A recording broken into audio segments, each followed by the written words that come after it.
গেল বছর 5ই আগস্ট ছাত্র জনতার গণঅভ্যুত্থানের মুখে দেশ ছাড়েন সাবেক প্রধানমন্ত্রী শেখ হাসিনা। এরপর বিভিন্ন জায়গায় বিভিন্ন মামলায় অভিযুক্ত করা হয় তাকে এবং আওয়ামী পন্থীদের। এবার আন্দোলনে নিহত বিএনপি কর্মী মাহফুজ আলম শ্রাবণ হত্যার অভিযোগে শেখ হাসিনা, অভিনেতা ইরেশ জাকের সহ 408 জনের নামে একটি মামলা দায়ের করা হয়েছে। জানা যায়, নিহতের ভাই মোস্তাফিজুর রহমান বাপি গত 20 এপ্রিল ঢাকার চিফ মেট্রোপলিটন ম্যাজিস্ট্রেট আদালতে মামলার আবেদন করেন। ওই দিন আদালত তার জবানবন্দি রেকর্ড করে অভিযোগটি মিরপুর মডেল থানার অফিসার ইনচার্জকে নিয়মিত মামলা হিসেবে নেওয়ার নির্দেশ দেন।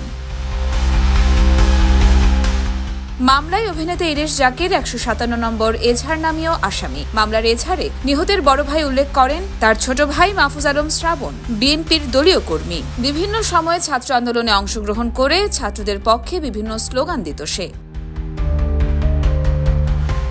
তবে অভিনেতা ইরেশ জাকের জুলাই বিপ্লবে ছিলেন সক্রিয়, এর কিছু প্রমাণস্বরূপ নথিও আমাদের হাতে এসেছে। গত 26শে জুলাই নিজের দেওয়া এক স্ট্যাটাসে তিনি ছাত্র জনতার পক্ষে আওয়াজ তুলেছিলেন। এমনকি 30শে জুলাই ফ্যাসিবাদের প্রতিবাদে করেছিলেন সামাজিক যোগাযোগ মাধ্যমের প্রোফাইলের ছবির পরিবর্তন। শুধু তাই নয়, 1 আগস্ট 2024 সালে সড়কে বৃষ্টিতে ভিজে আন্দোলনে সরবও ছিলেন তিনি। এখন প্রশ্ন হলো, তাহলে কি ইরেশ জাকেরকে মিথ্যা মামলায় ফাঁসানো হচ্ছে? অভিনেত্রী বাঁধন তার স্ট্যাটাসে বলেছেন, ইরেশ সবসময় সত্যের পক্ষে থেকেছেন, ছাত্রদের সাথে প্রতিটি মুহূর্তে সংগ্রামে ছিলেন।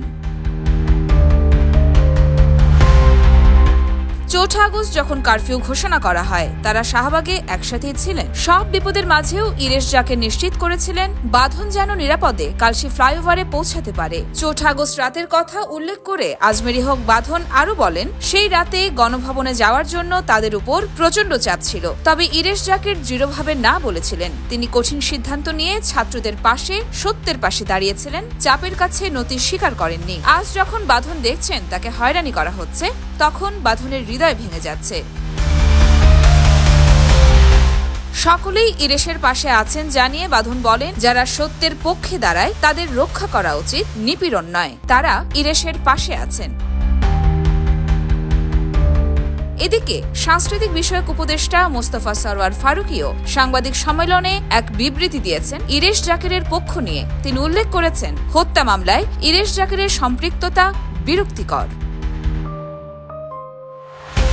বৈষম্য বিরোধী ছাত্র আন্দোলনে প্রমাণস্বরূপ সক্রিয় থাকার পরেও ইরেশ জাকের কি করে হলেন ছাত্র হত্যার আসামি, সেই প্রশ্ন এখন সকলের মনে ঘুরছে। ইয়োরমা শায়ের জাহান, দেশকাল নিউজ।